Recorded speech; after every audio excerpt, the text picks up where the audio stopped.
So ఈరోజు మనము తరణిక stall దగ్గర ఉన్నాము. అసలు ఉమెన్ షాపింగ్లో ఇన్కంప్లీట్ అనమాట. జ్యువెలరీ షాప్ చేయకపోతే ప్రతి ఒక్కళ్ళు కూడా రోజు లేటెస్ట్ ట్రెండ్స్ ఫాలో అవుతూ ఉంటారు. సో ఇక్కడ మనకి వీళ్ళు ఆర్టిఫిషియల్ జ్యువెలరీ, అట్లాగే సిల్వర్ జ్యువెలరీ, ఇది సిల్వర్ మీద gold plated jewellery.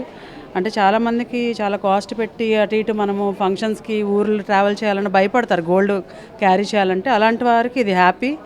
And this is the Victorian model, and they have excellent designs. Even you can see online Taranika and Paksha and websites లో ఈ పెండెంట్స్ అన్నిటికీ కూడా కస్టమైజ్డ్గా వాళ్ళు బీడ్స్తో చైన్స్ కూడా చేసి ఇవ్వడం జరుగుతుంది షాప్లో. సో అందరికీ ఎఫర్టబుల్ ప్రైజెస్లో ఉంటుంది. అండ్ తరణిక షాప్ విఐపి రోడ్లో ఉంది విశాఖపట్నంలో. It's opposite Jos Alukkas shop ఆపోజిట్గా ఉంటుంది, నియర్ సంపత్ వినాయక టెంపుల్ దగ్గర. Anyone can visit the stores and they are giving good discount offer going on. ఇప్పుడు యాక్చువల్గా 60% discount they are giving on artificial jewellery.